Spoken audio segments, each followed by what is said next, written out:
Hello, and welcome to the MMQB NFL podcast. I'm Conor, that's Albert Breer, and Albert, I'm still a classic old school guy. I like to check the newspapers in the morning, especially here in the New York area where we're blessed with still kind of a bustling scene of dailies. And the back page of the New York Post is just legendary today.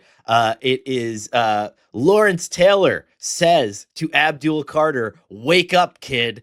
And it's one of my favorite things ever because I mean it's written by Steve Serby, who's a legend, and but the audacity of Lawrence Taylor, who probably never showed up to a meeting not ripped on cocaine, if he showed up to meetings at all. I think he told some story. Maybe it was on Pardon My Take. I'm not sure exactly where it was, but he told some story really recently about how he didn't know that he had messed up the date of the game, and he figured out that they were playing because he drove by the Meadowlands and the lights were on. So I think he thought the game was on Monday night and it was actually on Sunday night, and he's driving down the Jersey Turnpike and he's like, "Oh crap, the lights are on the stadium." And he shows up and it's the second quarter. Now I don't know if that can be true because the inactive rules may have been different back then, but and I guess back then there wouldn't be a way to get a hold of your player if he wasn't home, right? Because there's no cell phones. But okay, Abdul Carter, for those of you who don't know, I mean, he was benched for a second time in 3 weeks. For the second time in 3 weeks. But we're talking about being, 5 minutes late to a meeting versus either just not coming or being high enough to not be able to function during a meeting. And then just being so good that all of your coaches are well, whatever. Have you ever heard the Belichick Parcells story on LT? I'm sure I have, but you probably heard this one. But for those who haven't heard it, so LT was really late for a meeting, and so Belichick was kind of fed up because he dealt with a lot of this stuff with LT, and so he went to Parcells. He finally got the courage up to go to Parcells, and goes to Parcells and says, "Look, Bill, he's." I don't know how much longer we can deal with this. LT was Lawrence was late to the meeting again today, and Parcells stopped him and said, "Well, why'd you start the meeting without him?"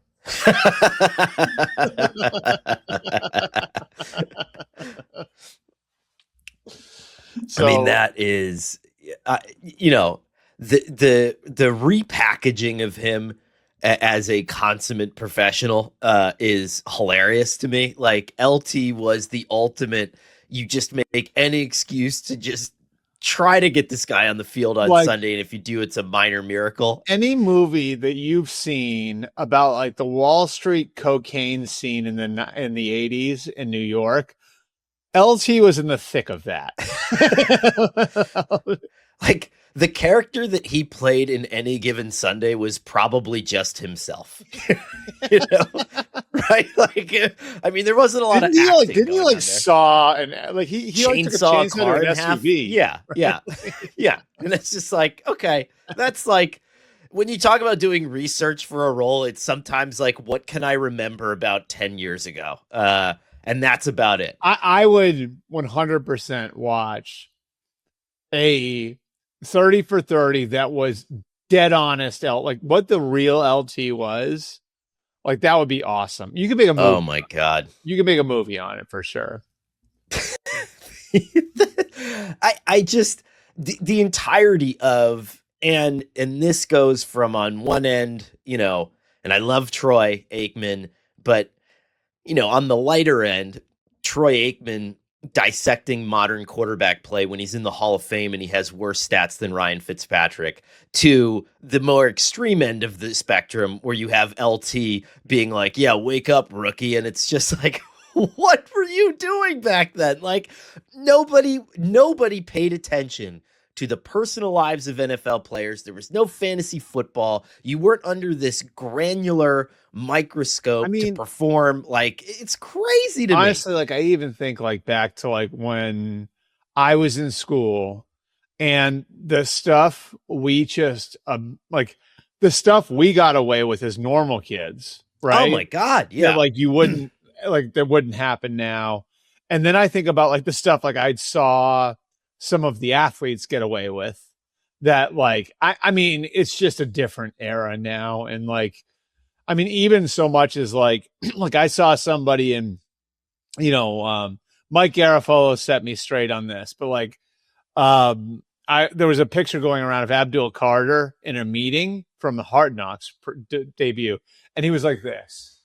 Like that, like, right, like, I mean, it looked like, and it just said Abdul Carter locked in, right? Yeah. And so I sent it to a text group I'm on, and Mike's on the text group, and Mike was actually, I think, when I sent the tweet, which was like just a screen grab of him like this, Mike happened to be watching the Hard Knocks episode, and like, so like then he started looking for it. He was like, and he gave us like the full video of it, and it's like, he had kind of like Abdul was just kind of like this, like rocking back and then forth. And it was nothing. You know what I mean? Right. Like, but if it's like sort of like indicative of the microscope that these guys are under now.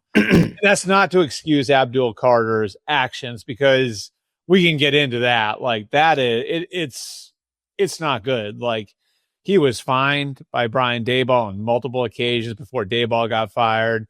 Kafka's obviously taken it to the next level the last few weeks. And this isn't like isolated. This is part of what the reputation was coming out of Penn State, that he was entitled, that he carried himself like a superstar. So this is like a wildly talented player. Like, and everybody who has been around him with the Giants would tell you that now, is that like going back to the spring, it was like, holy crap. You know what I mean? Like, the talent is off the charts. Mm-hmm. But like, there's obviously some growing up that needs to do here. I'm just not sure that the mentor that he's being paired with here would be who I would choose. It's just like, I mean, to a lesser extent, and well, not really. I mean, not really to a lesser extent at all. But it's like it was the undercurrent of that first CBS broadcast of the Browns Raiders game, where there was a solid 3 minutes of dead air filled with like, Shadur Sanders is really under the wing of Deshaun Watson. And then, you're just sitting at home on your couch like, oh, I don't like any of this. Like, this is just like, why are we listening to this? And, I mean, LT is different. It's a different time. But yeah, I'm sure the Giants aren't like, yeah, LT, why don't you come into the building and show Abdul Carter how you approached meetings? I mean, there's just no, like, it's ridiculous. But, last thought on this, and then because we got a big episode, Albert, here. This is a massive week. This is like the week of consequence in the NFL. Giants did this a couple times in a row, man. And they did it with Malik Neighbors, where there were receivers with a much better temperament in that draft, but they wanted an alpha Harrison dog. and Dunze were much cleaner. They wanted that alpha dog, and they had no crack at Harrison, but Adunze was right behind him. They had Adunze in the building. They liked him, but they wanted that alpha dog mentality. And same with Abdul Carter. You could have gone in some different directions, but you wanted that.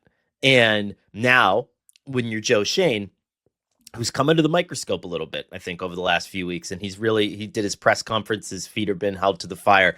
Now you got to figure out how to hire a coach who knows how to bundle all this together, right? And or else you're going to end up like the Dave Gettleman era and just trading half of these guys. So anyway, we got a big week in the NFL. So this is massive, right?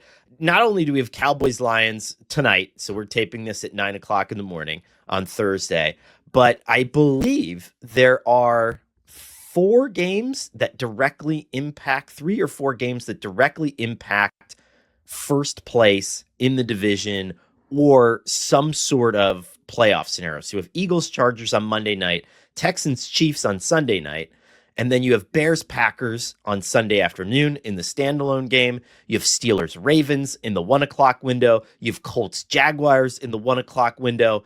I mean, this is huge. It's crazy. Bengals, Bills in the 1:00 window.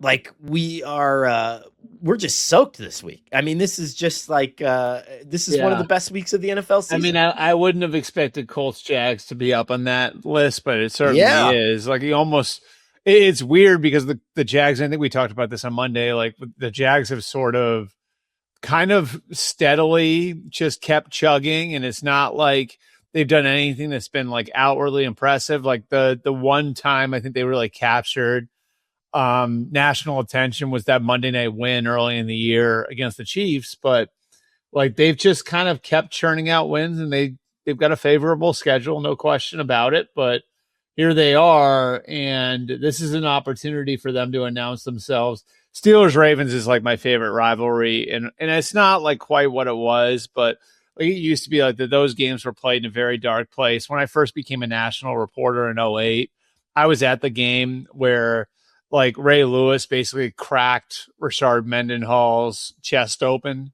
and like one of the hardest hits I've ever seen in person. And that rivalry's always been that way, maybe a little less so than it used to be. And then Bears Packers is the one to me. Like I cannot wait to sit back and just watch that one. You know, you got the two other games in that 4:00 window that should be blowouts, right? Like the Broncos and the Raiders, and then the Rams and the Cardinals. So you have the two first place teams there take care of business, and it's going to give the nation an opportunity to really drill down and take a look at, Ben Johnson, Chicago Bears. And, there is some personal animus, I would say there, between the coaches, that goes back to January, right? Like, and I think LaFleur may have been waiting for this one a little bit. So it'll be interesting to see the way that plays out too. Here's what I love, and let's start there, because these are the games. These are the games that I want to talk about. I mean, no offense to Broncos Raiders, like I feel pretty good about Denver in this one. No offense, Rams Cardinals, like I feel pretty good about although they lost to the Panthers last week. The Panthers are better. But no offense to Saints Bucks, no offense to Dolphins Jets, Titans Browns, but you're like the side stage at Lollapalooza, okay? This is for big boys only this weekend. And let's start there. I think that there's a lot we could talk about on the technical side of this, and we will. But from the socio-emotional, Ben Johnson, I think, has been really, really good at riding with the temperament of the team, of finding something that clicks, of building that culture. And that was kind of the weak point that a lot of people thought, right? I mean, he was painted as a little bit more of solely a play caller. I will caution people that culture's always good when you're winning and you're picking up like more than half the fumbles, and you're all these things, right? Like there's a lot of stuff that just pushing you in the right direction. And so we don't know what Ben Johnson is going to be when what hits the fan.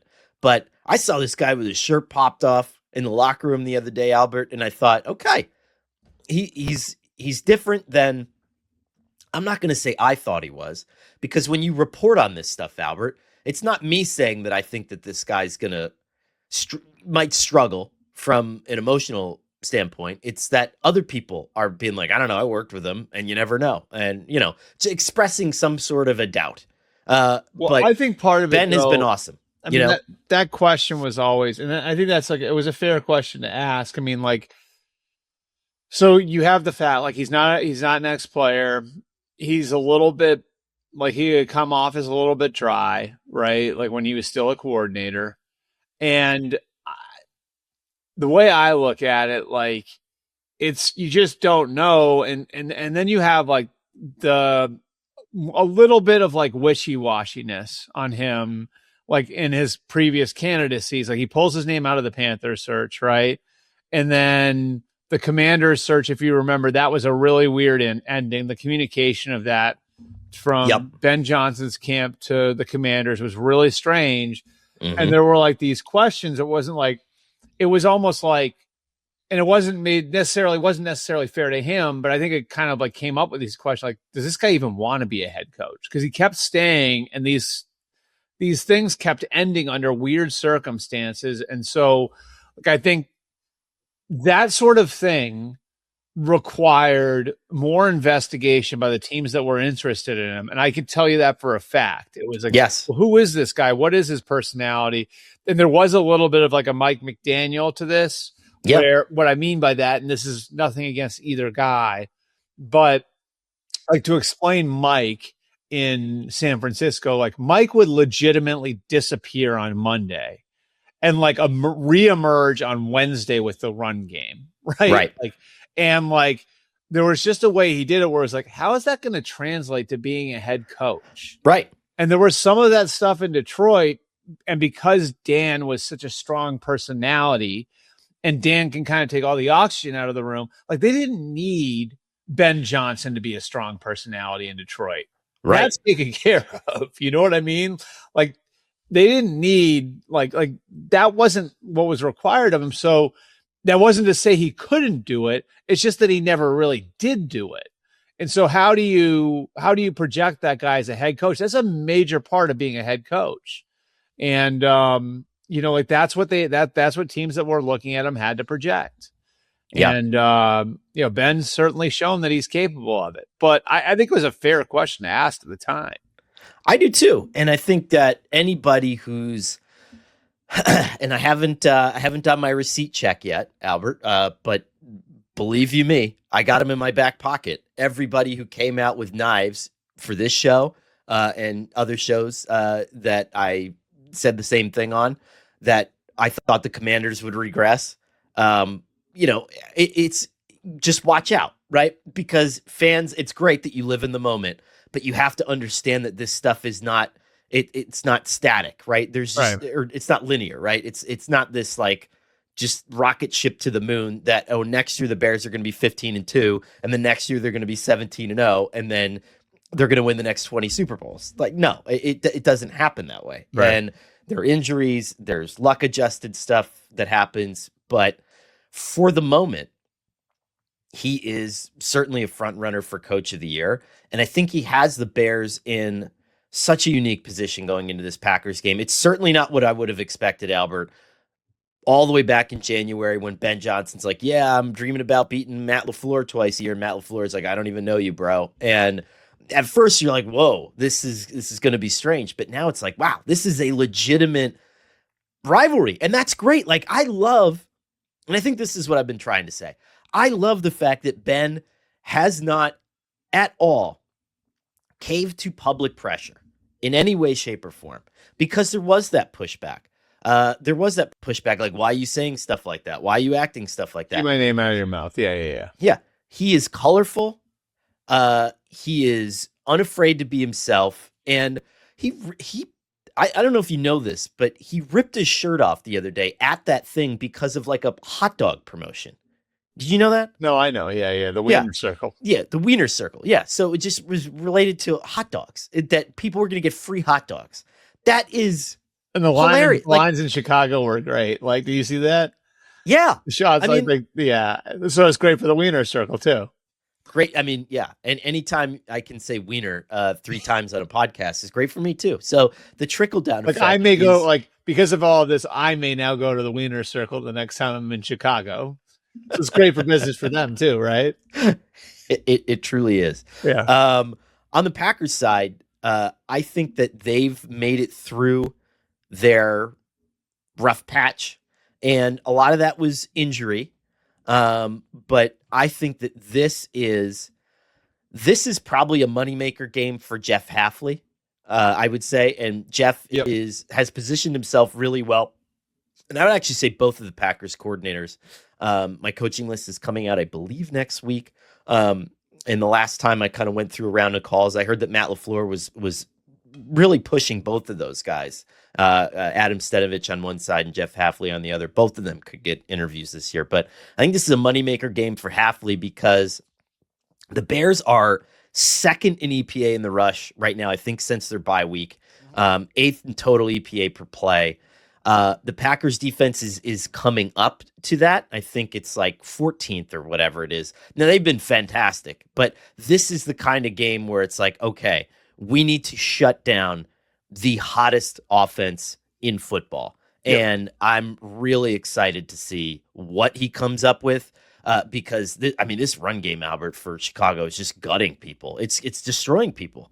Yeah. I mean, I think that's the one thing, like, when you hire an offensive head coach like that, like, I think the idea is like, well, he's in there to fix the quarterback. And that was true, like, but what they've been able to establish in the run game and how they've been able to establish the same sort of physical edge that Detroit had, and how they built through the lines of scrimmage. And, I think the reworking of the offensive line is like a great tribute to the marriage between Ben Johnson and Ryan Poles, which was an arranged marriage, Right. like those guys didn't know each other. And so, Ryan obviously knows what he's getting in trading for Joe Thuney because he was with him in Kansas City. And then Ben Johnson knows what he's getting in Jonah Jackson because he was with him in Detroit. And so now you got two veteran pieces coming in, and then you sign Drew Dahlman, you draft Ozzie Trapillo. I mean, the investment in the offensive line, and they made the same sort of investment in the defensive front, which hasn't turned out the same way because of injury, right? So like you have Shamar Turner, who got hurt. You have Dio Odonyingbo, who got hurt. You have Grady Jarrett, who got hurt. But they did invest in the defensive front also. And it's just sort of a philosophical thing that you saw Detroit built on that now Chicago is being built on. And now you add that to the creativity in the run game. And like just having talked to a few defensive coaches over the weekend about this, like after the Bears did what they did to the Eagles, which was incredible. Again, like one of my favorite stats of the weekend, I think I said it on Monday, right? But one of my favorite stats over the weekend was at one point the Bears on Friday had their best rushing total since 1984. Yeah. And they had a couple, I think they lost yardage on their last running play, and then there was a kneel down, and that knocked them off of that. So it was their second best rushing performance since 1984, falling behind another game in November. So their two best rushing games in 41 years came in the month of November. Think about that, right? That's crazy. Better than anything the Chicago Bears in 1985 did with Walter Payton as the running back. And you think about the history of that franchise. They're both top 20 rushing days. This is the franchise of Gale Sayers and Walter Payton. I mean, the two of the 20 best rushing days in the 106-year history of the Chicago Bears happened in the month of November. And so like you think about, all right, like so they bring in, they get it right on a bunch of offensive linemen. And when you talk to coaches who have gone against them now, as I'm gathering stuff for this, what do they tell you? They're winning on angles. They're winning on leverage. That takes communication between the linemen and cohesion between the linemen. So you have like five guys who've never worked together up front. You've got a new coaching staff. Like how this has all come together is such a great tribute to the job that they've done, coaching them up, identifying the right guys, and then the players buying in. And that, how much easier does that make things for Caleb? Oh, yeah. Like we haven't even seen what this looks like when Caleb is at his potential, because he's not yet, like he still looks, he looks better, no doubt. Like they've done a good job with him, but you can still tell there's like a lot more to tap into there. I don't know. I had somebody there, say to me like that, like before Ben came aboard, it was like, I thought I was taking crazy pills. Like I really thought we were making progress from a roster standpoint. It just wasn't, for one reason or another. None of it was clicking. Right. And then, Ben comes in and now it's sort of all come together. So I think, like this is one of those too. Like I know it's a cliche, but this is like one of those, like it's great for football when Chicago is good. You know what I mean? Yeah. Like this is just one of those franchises where having big games at Soldier Field late in the year is awesome. And this was at Lambeau, by the way, so I'm not mixing that up so everybody knows. I don't need to be reflected on that. Back off, Albert. Guys, I have to tell you about Cash App. Scammers know the holidays are busy for everyone, which can make us all targets for scams. That's why Cash App builds in protection to help keep your money safe while you're checking off your shopping list. If you're about to send money to someone for a deal that's too good to be true, and Cash App flags it as a potential scam, they'll warn you before you send the money. Cash App also gives you an extra layer of protection with features like Security Lock. You can require a PIN, a Face ID, a fingerprint, all of it to unlock your account and move money. So even if someone gets a hold of your unlocked phone at a holiday party, your money is right where you left it. Gift yourself some peace of mind this holiday season and download Cash App. For a limited time only, new Cash App customers can use our exclusive code to earn some additional cash. For real, just download the Cash App, use our exclusive referral code SECURE10 in your profile, send $5 to a friend within 14 days, and you'll get $10 dropped right into your account. Terms apply. That's money. That's Cash App. Cash App is a financial services platform, not a bank.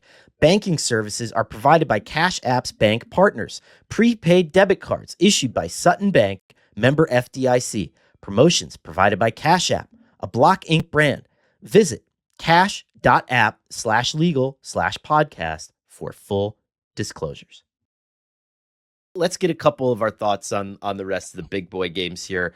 And I guess I'll bump them up into the big boy club just because it's Joe Burrow, but Bengals Bills is all of a sudden Huge, wildly consequential because and it's less about this Bengals pipe dream yet, okay? And more Is about it a the fact dream, that though? I mean they're 4-8. So they get the Ravens again. They get If the they Ravens, beat the Ravens again. then the Ravens have 7 losses.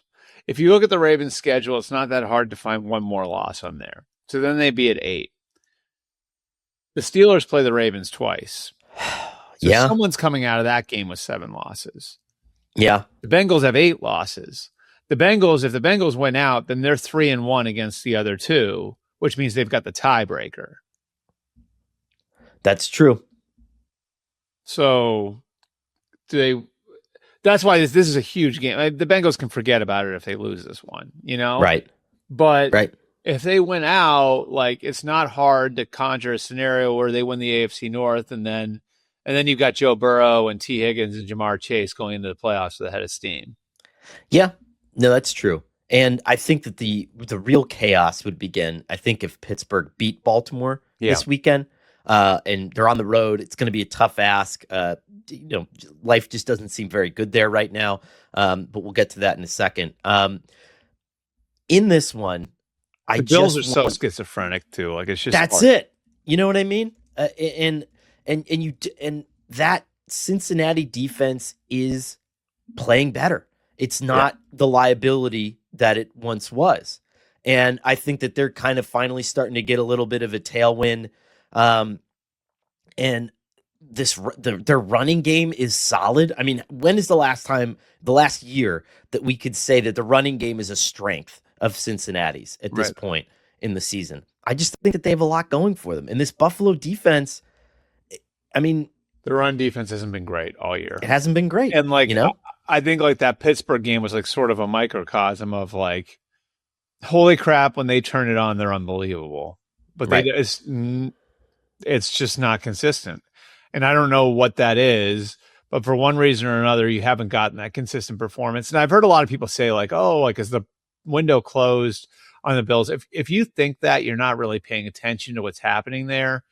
I think the better question is the core that they've built around Josh championship level? Because they just re-signed a bunch of guys. You know what I mean? Shakir, Rousseau, Cook, Bernard, Benford. They've got all these young guys now. So those guys, the doors, the window's not closing on those guys. I think the question becomes, is this group as good as the Poyer, Hyde, White, no, Edmonds, Diggs? Is it as good? No. And if it's not, is Josh better? Has Josh made enough progress where he can carry that other group to a championship? I think that's the question. I don't think there's any question about windows closed. I think that's stupid. And that's people who aren't paying attention to what's actually happened there. Right. I think that it doesn't accurately reflect, sometimes we view things in these periods of time and whatever. I think that there's an interesting argument to be made that maybe the Vikings have effed over a year of Justin Jefferson's prime, but that's different than when you have a quarterback that everything falls into his orbit and he becomes spectacular and makes everybody else spectacular. that's different. Your window's always kind of open, right? Right. But yes, I think that this is going to come down to, and it's so interesting, right? Because Cincinnati, if you're going by efficiency stats, they're the second best running offense in the league. Yep. And Buffalo is, I want to say, okay, the 30th worst rushing defense in the league.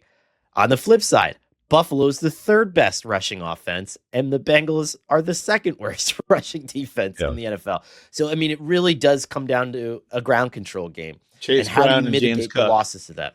Yeah. And I, it's crazy to think because the only thing that we're going to hear about in the pregame is like, it's like Burrow and Allen. Can Chase Brown keep pace with James Cook, Albert? I mean, that's going to be it. Can he find more yardage in the margins than James Cook? And we'll see. We'll see what happens. Is that like a rendition of the CBS theme music? I tried to, but then I got all the theme songs. I think you were going for CBS, but that was actually the NBC music. I went closer to NBC. It was and like the game is on Fox, believe it or not. The game's on what? Fox. It's one of those weird cross-flex things where now you have like some big AFC games on Fox. So I know the whole thing just messes me up. And then I would argue I like the Prime song, and that's been stuck in my head a lot lately too. Where yeah, it's good. All right, let's got a lot to get to here. Colts Jags. This is another 1:00 in Everbank Stadium with the big. You think are there still going to be people in the pool this weekend? What's the weather? Do they close the pool? Do we know? Like not Miami. You know what I mean? Like weather, right? So I don't. Okay, so the 65 and raining. So that actually could be fun. Like that like sounds like the type of weather where it's like it depends on how lubed up everybody is. Like because there is a point. I'll go in that pool. Huh? I'll go in that pool. Yeah. So it's actually going to be 78 tomorrow, but then dipping down to 65 and some rain showers on Sunday. And the rain could factor in too. You know what I mean? I think that the Daniel Jones injury is sort of an interesting thing here for the Colts. Like now, like my understanding is like they feel like it, like, and what they've been told is like in a couple weeks he'll be fine. But he's just gonna be fighting through it here, and is fighting through it here. And like so it has limited him a little bit, and it limits what they can do a little bit. And so Jacksonville seems to be getting the Colts at the right time. Yeah. It's funny because I remember us talking about this a couple of weeks ago where you looked at Jonathan Taylor and he had one of the smallest or lightest or whatever you want to call it, the lowest heavy box percentages in the NFL. So times that he's running the ball that teams put 8 or more defenders in that immediate box, like where your linebackers are and stuff like that. That changed.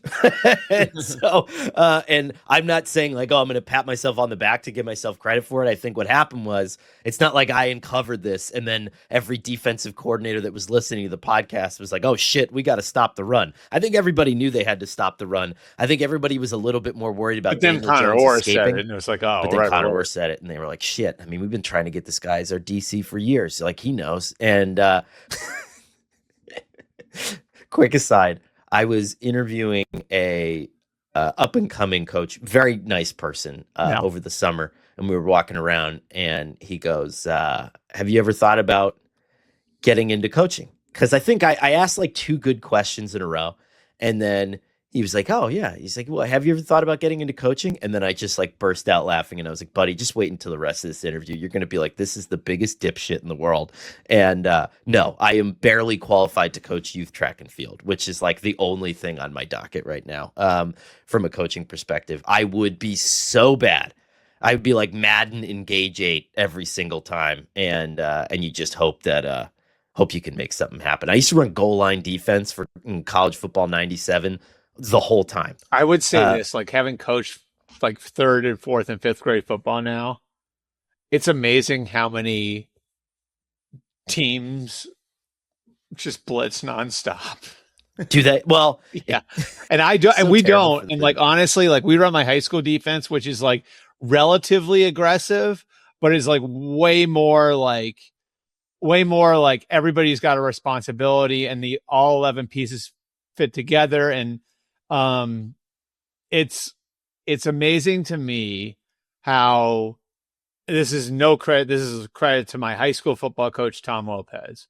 It's amazing to me how, for all of the changes in football, like just playing a good fundamental defense and not overthinking it and not making it about you still works. It's Yeah. like we've taught little kid, we've taught third graders, fourth graders, fifth graders that, and like it freaking works. Now, like you have to get them to buy in and to do what you're being told to do. But it's like for all that everybody makes about like football now versus what it used to, it's still largely the freaking same. You know what I mean? Oh, Like, 100%. and like 90%, like I don't know. But it always makes me laugh because I watch like a lot of these. I see some of these teams where it just get hopped up on like blitzing all the time. It's like, A, you're not teaching the kids anything by doing that because eventually it's going to stop working. And B, if you're playing against a coach who knows what he's doing, he's going to take advantage of all of it right away. You know? Oh, yeah. It's 100%. why you have like, if you look at like youth football, if you watch youth football, you'll see a lot of 70-yard touchdowns. Is exactly why. Right. Yeah. It's exactly why Ron Rivera used to always say, balanced game plan, guys, 50, 50 pressure, 50, less than that. I think he was like 30-70. But back to my point, teams have loaded the box because Daniel Jones is hurt. And so they're not worried about Daniel Jones pulling the ball and running. And so you can put 8 guys up in the box. And the Colts have gone from the best rushing team in the NFL over the last 3 weeks. I think, Albert, it's like the 28th best rushing team in the NFL. If you can't figure out a way to change that, it's lights out for this team. And it sucks to say that because I think this was such a victory for Steichen, for the process there. I mean, you had Carly Ursay Gordon, trading for good players. Like the vibes were good there, but you'll get caught. So you like by the Jacksonville Texans here? What's that? You like Jacksonville here? Here's the other thing, right? Jacksonville is really good at mitigating explosive plays, and the explosive play has been the vehicle for the Colts all season long. It's what their offense thrives on. And if Jacksonville can just keep a lid on this offense, then it becomes a Trevor Lawrence game. It becomes a Trevor Lawrence versus Lou Anarumo game. And I don't know at that point, Albert, it's what version of Trevor shows up, right? I want to preface this with like what Liam Cohen and James Gladstone and Tony Baselli and all those guys have done is remarkable in year one, right? Like they've done a great job. They deserve all the credit in the world for it. That said, I mentioned that Chiefs game, right? And that Chiefs game was early October. Their wins since then, they're 4-3 since then. Their wins since then: Raiders, Chargers without their tackles, right? Cardinals, Titans, right? So, I mean, and look, like that doesn't mean they were competitive against the Seahawks. It's feather in their cap for that. They were competitive against the Texans, less so against the Rams. But I don't know. Like I think it's interesting because if they can get past this one, then they still have a game with the Jets and they still have a game with the Titans on their schedule, which tells you they could get to 11 wins, even if they lose to the Colts and Broncos, So the Colts the second time, I'm saying. So they're interesting. I don't know if they're more than a one and done in the playoffs, but they've made, from a program standpoint, a huge, huge, huge step forward. Yeah. It's so hard to pick Jacksonville in this one, Albert. I don't know. I forget what I did for staff picks this week. I actually don't know. Sometimes I do let my son coin flip it if I'm not sure. So I might have done that. I think I went Jacksonville. Yeah. Just because, maybe you're hoping that this can be a good Trevor Lawrence game, but I mean, this Indy defense is good. They're really good. And Lou Anarumo is really good. And so I think that they can get in his grill there. Um, we'll see what happens. The Ravens and Steelers, we alluded to it before. I mean, this is gigantic for so many reasons. And these teams are surprisingly evenly matched right now. I think Lamar is playing better than he's been given credit for. What that Bengals game, there were so many touchdowns taken off the board, and I think that you can probably rewrite the narrative of that game by going back and watching it and being like, okay, I can understand kind of what they were trying to do here. But this is a team that, we got a middle of the road offense against a middle of the road defense. But both of these units are capable of being great. Rodgers can have a 4-touchdown game. The Ravens defense can have a 4-touchdown game. I think that it's much worse if Pittsburgh loses this one, because I think that starts the backslide. You took the words out of my mouth. Like, this feels like a much bigger game for Pittsburgh than it does for Baltimore, doesn't it? Mm-hmm. It does. It just feels like, and maybe it's the way the second half went against Buffalo, because that was a disaster. But it just feels like, with all the noise around them, and I mean, look, like Mike Tomlin's not sitting there watching the freaking A block of Get Up. You know what I mean? But like, the fact that like his job security has been such a huge point of discussion this week. We talked about it on the podcast on Monday, right? I like, it just feels to me like this is like sort of a tipping point for them. And maybe that's superficial. It might be, you know what I mean? Like, that might not be reflective of, the way that people in that building feel, but, like, they're sitting here at 6-6, and again, it's one of those things where you look at their schedule and they got to play the Lions, and they got a Monday night against the Dolphins. And then, God, if they lose this one, then like that Monday night game becomes a referendum, and the Dolphins are playing better. It becomes a referendum on Mike Tomlin. Like, I just think the temperature's already turned up, and it would go through the roof if they lose this one. And so if they lose if they lose on like the last play of the game, like, then, I don't think that this really goes through the roof. But if they lose by a couple touchdowns, I mean, look out, like, now the discussion turns into something that it isn't quite yet. And it's already, again, like, kind of gotten hot there. I think the one thing that the Steelers have going for them, and it could be an advantage, it could not be an advantage, Baltimore has just not seen the level of a short passing game that Pittsburgh has, and it's just unique. I mean, Pittsburgh does not stretch the field. They are second to last in deep passing in the NFL. They are by far, 77% of their passes, I think, land within 10 yards of the line of scrimmage. That's crazy. I mean, that's a lot. But within that, you can figure out a way to be creative, and you can maybe use some of the tendencies of this defense against him. This is going to take a masterclass from Art Smith. It's going to take a masterclass from Aaron Rodgers. Rodgers has called out. We've reached the point in the season where he's calling out his wide receivers now for, not picking up on the signals, all that kind of stuff. So we're here. I mean, everything is right at their doorstep. But we also have 2 more games that I really want to talk about. Yep. The Texans and Chiefs on Sunday Night Football. I mean, my goodness, this is a big one too. Here come the Texans, and this is their chance. And I mean, I look at Houston as like, so we know what the defense is, and the defense. Could you make the argument the defense is the best unit in the AFC? The Texans defense? Yeah.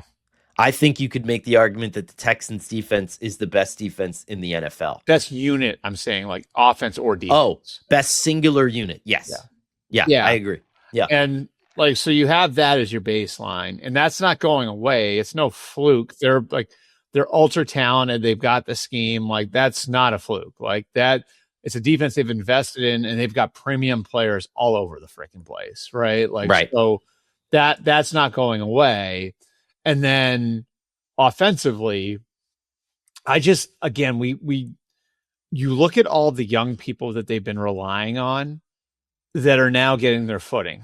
And so it's Nick Caley as the coordinator, right? It's Ariante Ursary at left tackle. It's Jaden Higgins opposite Nico Collins at receiver. It's Woody Marks at running back. And like, so you start to look at it like all of these guys now, and it's like, okay, like now you reinsert CJ Stroud in, and CJ Stroud's starting to look like himself. I don't know, man. Like if CJ can start to look like and I think he's got a chance now, because all of these, again, like, you know how they say like rookies, once you get to like December, like they're not really rookies anymore, right? And maybe that goes for the coordinator too. Does CJ now have a chance to recapture what he was as a rookie? And if he does that, how dangerous does that team become? Yeah. And this is not a team that's going to be afraid to this. This is a team that went into Arrowhead in the playoffs last year. So this environment isn't new to them, you know? So I have a theory, and I'm curious what your take is on this. And it developed when I was watching the Giants play the Patriots and just seeing how well Drake May fared against that Charlie Bullen defense that tried to do a lot of the stuff that like Vance Joseph's doing now, because Charlie worked with Vance and Brian Flores and all that. And I think what these new attacking guerrilla style defenses have done is they've shifted the power of an offense back to, you know, it's better to be a Patriot style offense where you have a specific set of things that you can do, like a checklist. You're a pre-snap player.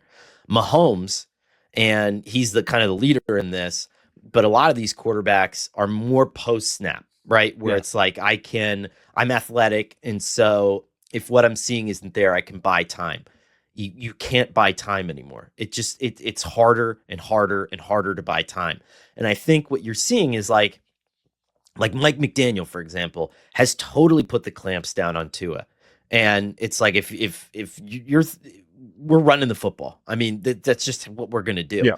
In Houston, we saw the game plan last week, especially the scripted portion of it was a lot of Stroud over the middle, quick throws. And they were doing that with Davis Mills too, where it's like, we're going to take any of the creativity out of this. We're going to have some pretty simple concepts that can beat a couple different fronts.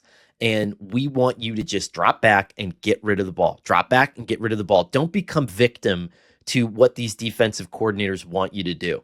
And so it's interesting. Like Mahomes is having a borderline. And that's what CJ is, by the way. But that's what CJ is. Yeah. Right. Like what CJ is. Like CJ is like at his best. CJ is a really smart quarterback who can read it out and who I think has this.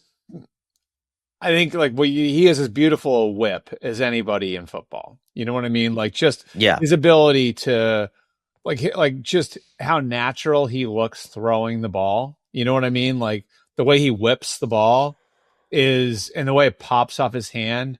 He doesn't have the strongest arm in football, but like just as far as just, man, it looks pretty when it comes off his hand. You know what I mean? Like, and man, that looks right. And, you know, like I think what Nick Caley, and this is really inside baseball stuff, but like, I think CJ's frustration was like last year, he couldn't do more to adjust it when he needed to.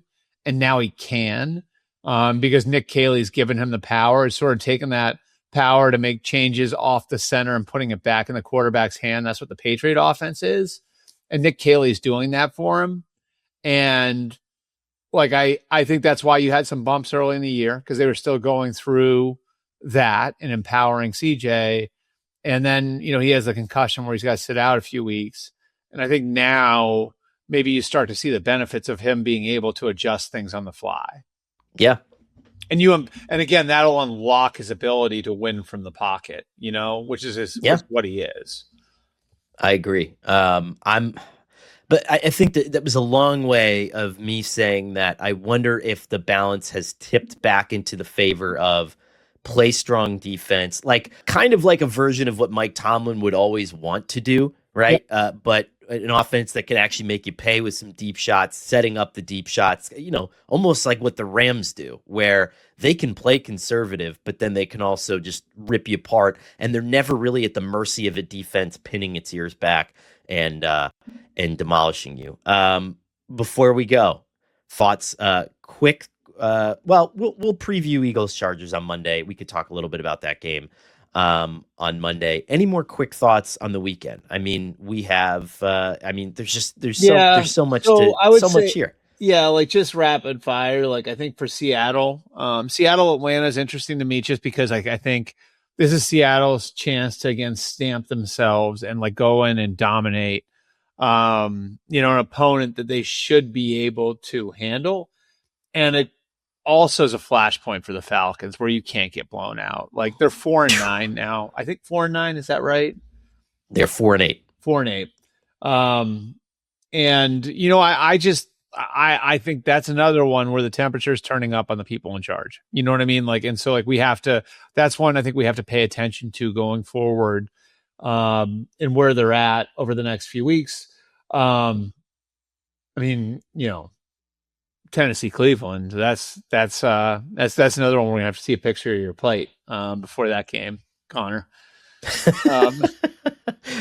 Another chance to see Shador there, obviously, and then I think like there's another like quarterback referendum there with Washington going into Minnesota. You know what I mean? Like, and what does JJ look like coming off the concussion? So there's some like interesting subplots in some of these games that might not be the highest leverage ones, I mean, I think for Aaron Glenn, like the opportunity to win a division game, at home against a Miami team is playing really well. Like the Jets have started to turn a corner. And I think you got to give AG credit for the way that they've played since the Sauce and Quinnen trades, which could have taken out of everybody's sales, So yeah. I think you've got a bunch of those games too, where there are like little subplots, that make them interesting. And yeah, Eagles Chargers on Monday night is fascinating for a number of different reasons. The Chargers have somehow stayed alive, and they're sort of that team that you may have been tempted to forget about, but they're still standing. And obviously this is a huge one going across the country for the Eagles, and coming off of that ugly loss on Black Friday. Harbaugh is going to have them up for this game. Yep. There's absolutely no doubt. And look, the Chargers, I'll give them credit. Like I think losing those tackles was massive for them, right? To be able to rush they rushed for like 200 yards last week, right? Without your two tackles, without your top two running backs, like no Amarian Hampton, no Najee Harris, to be able to maintain your identity, like even though it's a weakened version of the identity, I think is really impressive. And so are they able to do that against an Eagles defense that gave up 1 million yards rushing to the Bears? We'll see, because the Eagles have rode their defense all year. Did the Bears find something that's replicable, for other teams? We'll see on Monday night. That's a good point. And as we close, I will just say this. I tweeted it, Albert, and you piggybacked on this. So if you missed it, the Eagles, there were some Eagles fans that egged the house of the OC, Kevin Patullo, which is just ridiculous. Now, I'm in a compromised position because I was basically a professional house egger throughout high school. I mean, I was going to say that, like that's kind of become a lost art. Like that was, that was way more acceptable back in the day. Like I think if you asked our parents would probably say that you almost expected your house to be egged on Halloween. You know what I mean? It was so common back then, but not so much anymore. Right. So I just have to add that disclaimer. I'm not condoning it. Like someone kind of yelled at me the other day when I tweeted about like, I'm trying to find a way to condemn this while also thinking about literally like the 30 houses that I probably did that to, which I regret this now. Is probably some teenagers. You know what I mean? That's the thing is like, it doesn't sound like it on TikTok though. Did you hear the voice of that guy? Huh? Did you hear the voices of the kids there or kids? No, I didn't see any of that. Is there video? There's video, and the one is just like, like, I mean, unless they're using like a voice modulation device, like, I don't know. That's the other thing is like, it shouldn't happen, and it shouldn't like. I mean, it shouldn't happen in this. It shouldn't happen. Period. Like right. like there was some awful stuff like, Ryan Day dealt with last year after they lost to Michigan that I was sort of privy to, where it's just like, it makes you like, oh, like that's really, It's gross. That's not cool. At the same time, in this case, it's like you look at the other end of it and it's like, was this just like some 15-year-old jackass, like, and his friends who are like, oh yeah, it would be funny, ha ha, like let's go, right? Because these guys are part of moms in their parents' garage, like that very well might be what it was, it's probably likely that that's what it was. All I'm gonna say is, and I appreciated you backing me up on this because not everybody did. As we get out of here, I'll leave you with this thought. These people are celebrating on social media. They're high-fiving. They're thinking they did a good job. All of a sudden, one day, there's going to be a knock at that door, and you're going to open it, and you're going to find Eagles Director of Security, Dom DeSandro. Or, worse, maybe some people that Eagles Director of Security, Dom DeSandro, air quotes, works with. You know what I mean? So, and you're going to wish the police were there. What's the line from Batman? It's like when Mr. Reese tries to out Bruce Wayne as Batman on national TV, and Morgan Freeman's character goes, "You think your boss is a vigilante pancaking cop cars on the evening news, and your plan is to tell on this person?" And he was just like, "Okay, good luck." And so I say the same to the people who are celebrating this little victory that you went viral, and good for you. I would say that hopefully you have a plan, because Big Dom isn't like other directors of security. I will say I once, when I was 12 years old, I was probably 11, 12 years old, and there was an old lacrosse coach in town. He founded our lacrosse program, Coach Oleski. And he was also an assistant football coach at the high school. And I love Coach Oleski, but this story, I was in 6th grade, 7th grade, somewhere in there, and there were snowbanks in my parents' yard. It was like, whatever, 1.5 feet of snow. And so me and a couple of my buddies thought it would be funny to basically hide behind the snowbank and chuck like snowballs at cars that were passing by. Oh, for sure. Yeah, classic. And then, we did it a little bit and thought it was ha-ha. So we started loading the snowballs with rocks. And so you took it a step too far. So at one point I took one and the pickup truck drives by, and I wound up and you could hear the rock ding like that, like off the truck. And we're like laughing and high-fiving, and I look 75 yards down the road, and there he is screeching on the brakes. Oh, and I am like, oh crap. I have no idea who it is. Oh crap. And like any 12-year-old, I am running like my life depended on it, like around the back of the house and coming in the back door. So my parents don't think that I was out front. They think we're out back, right? Covering my tracks. Wow. And sure enough, there's Coach Oleski at the door. And was he the one in the truck?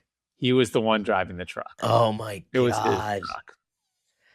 The only one I had similar to that was we used to go to Dunkin' Donuts right before they closed, and we would you get a dozen donuts for $1 because they were going to throw them out, but you'd get all the cream and the jelly ones, and then you just blast them at cars, and you'd because that was funny, and at the time. And so my one friend Steve, still one of my best friends, stood up with me there at my wedding. We were driving his manual Subaru. And we go up, and I hang out the window of this car, and I take a Boston cream, and I just spike it on the windshield of this car because I think it's hilarious.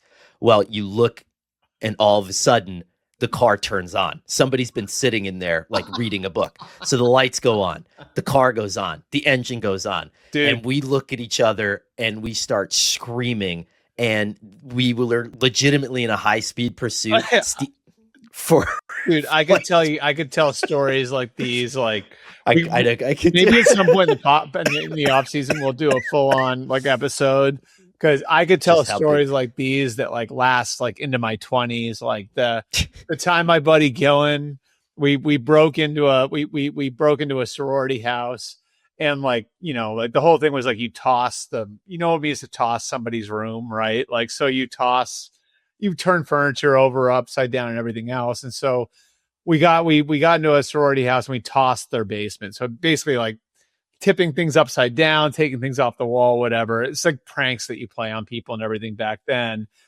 And my buddy Gillen got the bright idea to grab a fire extinguisher and like basically like run around the fire extinguisher and like ruin like $5,000 worth of furniture. And so his little brother in the fraternity was this guy, Chris Detweiler, who was the president of the fraternity. So Chris had to suspend him from the fraternity for like a month. It's hard, right? I can't remember. That was either the Theta house or the Kappa house. I think it was the Kappa house that we did that to. But yeah, sorry to the girls of Kappa. It was not cool. Oh man, not condoning any of this, guys. Don't do it. And everyone has a Ring doorbell cam now, so you will get. Everyone has a camera in their pocket now, so you can't do that stuff anymore. Indeed. It was fun while it lasted. It was. Sorry that we got to enjoy it all. We're like boomers with cheap real estate, except we just got to jerk around for 10 years. But anyway. God, how the adults must have hated us. I'm sure. Anyway, good luck to those. And I say good luck because I don't mean that. I hope you get caught. But good luck to those evading Big Dom. I don't envy you. This is probably a dicey sitch, but enjoy this consequential weekend of NFL football. It's about as big as it gets. Every single second of this weekend matters. So plant yourself on the couch, do your Christmas shopping online, and we'll see you on Monday.